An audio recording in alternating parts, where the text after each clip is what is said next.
Alors, les sourds m'ont donné un signe, c'est vachon comme ceci. Et on peut se demander pourquoi j'utilise ce mot-là.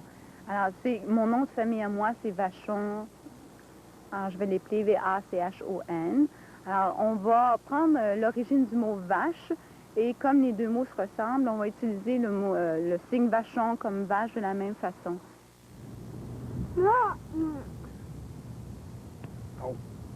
Bon, on a M. Parizeau, Jacques Parizeau. On fait ce signe-là pour ce personnage-là à cause de son caractère autrefois qui a fait toujours ses mains comme ça dans ses pochettes. Un autre exemple qu'on pourrait donner, M. Mulroney. Alors, on signe de cette façon-là parce qu'il y a un menton assez proéminent vers l'avant. Alors, on signe un menton vers l'avant. On va chercher l'identité, quelque chose qui caractérise la personne.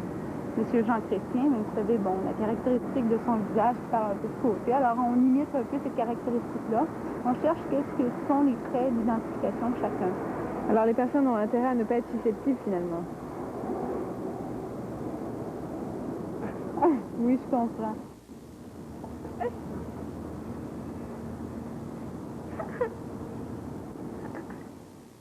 Alors, récession, par exemple, comment on fait?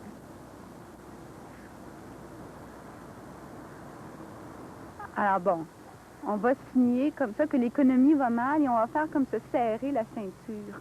Alors, c'est l'image qu'on va prendre pour des problèmes économiques de récession. On va faire l'image de se serrer la ceinture.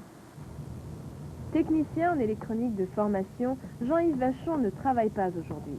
Il est au chômage. Mais il garde de temps en temps des enfants qui sont sourds gestuels comme lui. Mais tous les jours à 4 heures, c'est sacré. Il va chercher sa femme qui travaille comme opératrice chez Sears.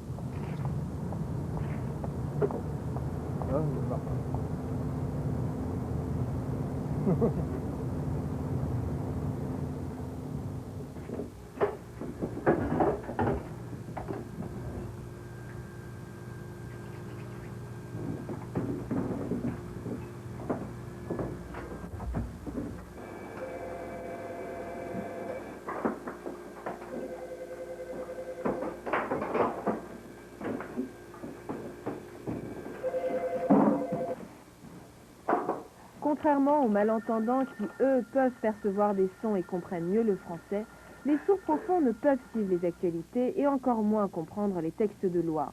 La langue des signes est leur langue première, alors que le français reste une langue seconde.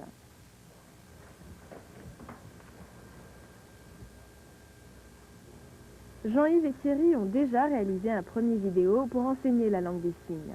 Ils aimeraient se lancer dans la commercialisation de ce genre de vidéos.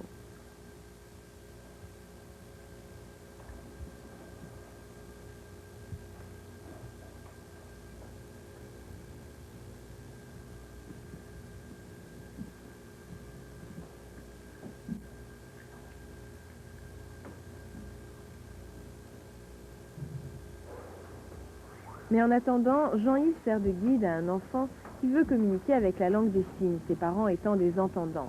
Une complicité automatique s'installe entre Jean-Yves et l'enfant, où il n'y a pas de barrière de communication.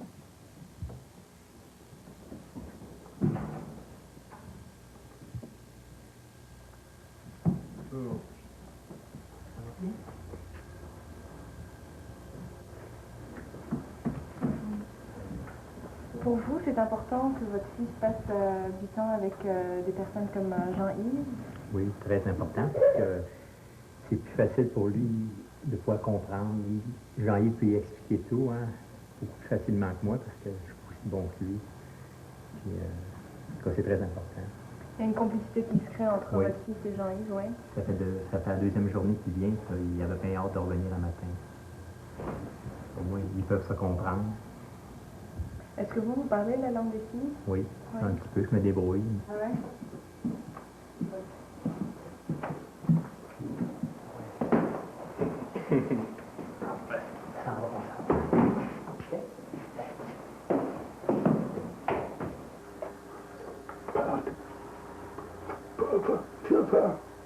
Les soirées sont en général peu bruyantes et peu tapageuses, mais on discute fort chez les Vachons. Le contact visuel est essentiel, on épie les moindres gestes, les expressions faciales, et les blagues n'arrêtent pas. En fait, les signes sont le reflet de ce qu'ils observent. On a ce signe-là pour fonctionnaire, tourne les pouces ou sinon bon, les jambes écartées, qui n'ont rien à faire. Puis qu'on a l'impression de dire c'est pas mon problème.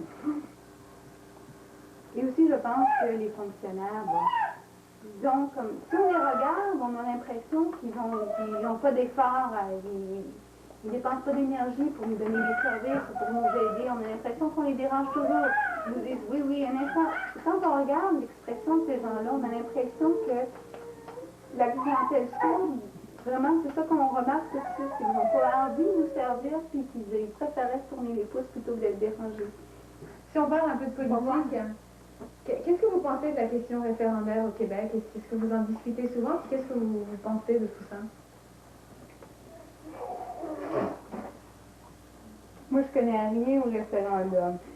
Le référendum, c'est... Avoir une opinion, c'est difficile. Parce qu'on sent qu'on a un manque d'informations. Les sources ne sont pas informées. C'est vrai qu'il y a des sous-titres à la télé, mais est-ce que vraiment je les comprends à 100%? Je à 40%. Alors, ça veut dire comment vraiment me faire une idée de dire est-ce que j'ai voté oui ou non. Si, par exemple, il y avait un médaillon avec des services d'interprétation gestuelle, à ce moment-là, je pourrais vraiment avoir accès.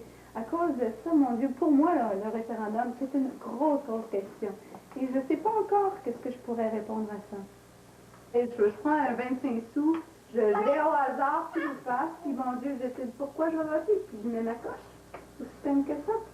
Chez Jean-Yves et Fabienne, il n'y a pas de musique. Normal, diriez-vous, ils n'entendent rien. Mais détrompez-vous. Tout comme les entendants, ils ont les mêmes loisirs. Ils vont au cinéma et dans les discothèques.